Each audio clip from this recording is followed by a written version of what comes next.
Hi అండి, welcome to my channel family ladies. ఈరోజు video వచ్చేసి చిన్న కాసరకాయలు అండి. మీకు కనిపిస్తుంది కదా, ఇవైతే వీటిని మేమైతే కాసరకాయలు లేదంటే చిన్న కాకరకాయలు అంటారు. ఇవి ఓన్లీ అనంతపూర్ సైడ్ మాత్రం చాలా బాగా కనిపిస్తాయి, దొరుకుతాయి కూడా. మేమైతే వీటిని చాలా బాగా ఇష్టంగా తింటామండి. చాలా టేస్ట్ కూడా చాలా బాగుంటుంది. మా ఆయన ఊరు వెళ్ళినప్పుడు ఇక్కడ ఉన్నాయి ఇవి అని చెప్పాడు, అందుకోసం నేను తీసుకురమ్మని చెప్పాను. ఒక ఒక సేర్ వచ్చేసి 70 రూపీస్ అంట అండి. సేర్ లెక్క ఇస్తారు అక్కడ, అందుకనేసి ఒక సేర్ తెచ్చాడు. చూపిస్తాను కదా, దానికి ముందైతే ముందు వెనక అనేది మనం అవి తోకల్లాగా ఉంటాయి కదండి, వాటిని కట్ చేసుకోవాలి. కట్ చేసుకున్న తర్వాత స్టవ్ అంటించుకొని ఒక పాన్ పెట్టుకొని అందులో కొంచెం ఆయిల్ వేసుకున్న తర్వాత కొంచెం జీలకర్ర ఆవాలు వేసి ఈ చిన్న కాకరకాయలు కూడా అందులో వేస్తున్నాను. ఎందుకంటే చిన్న కాకరకాయలు కదా, చేదు ఉండవేమో అనుకుంటారేమో, ఇవి చేదు కూడా ఉంటాయండి. కాకపోతే తినడానికి మాత్రం చాలా టేస్ట్గా ఉంటాయి. అందులో ఉన్న విత్తనాలు మనం తింటున్నప్పుడు కరకర అంటుంటాయి, అందువల్ల టేస్ట్ అనేది చాలా బాగుంటుంది. చూడండి, ఇలా ఆయిల్లో ఒక 5 మినిట్స్ 10 మినిట్స్ వేయించుకున్న తర్వాత కలర్ చేంజ్ అవుతుంది. కలర్ చేంజ్ అయిన తర్వాత మనం పక్కన ప్లేట్లోకి తీసుకునేసి ముందుగా ఉంది కదా ఆయిల్, అందులోకి ఒక ఆనియన్ వేస్తున్నాను. చూడండి, ఒక పెద్ద ఆనియన్ కట్ చేసుకొని వేసుకుంటున్నాను. ఇలా చిన్నగా ముక్కలుగా కట్ చేసి వేసుకుంటున్నాను.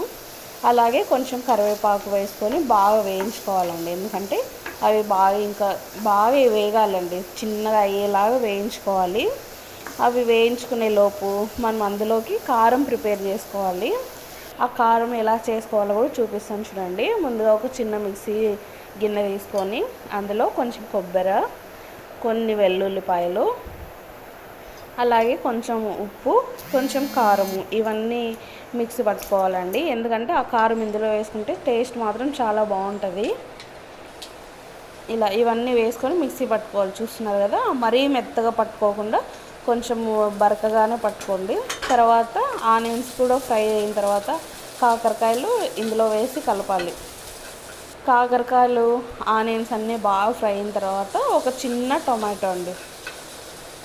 టొమాటో కట్ చేసుకొని వేసుకోండి. టొమాటో కూడా కొంచెం మగ్గిన తర్వాత ఈ కారం కూడా వేసుకోవాలండి.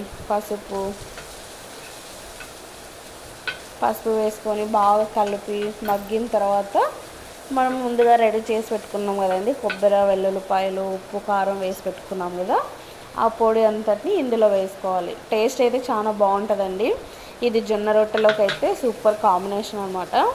మనం చపాతీలోకి కూడా తినొచ్చు, రైస్లోకి కూడా తినొచ్చు, దేంట్లో తిన్నా కూడా టేస్ట్ అయితే మాత్రం చాలా బాగుంటుంది.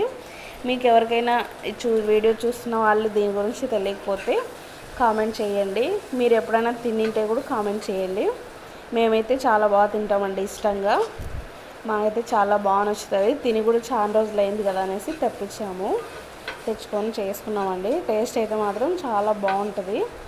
ఈ వీడియో మీకు నచ్చినట్లయితే లైక్ చేసి, షేర్ చేసి, సబ్స్క్రైబ్ చేసుకోండి. బాయ్.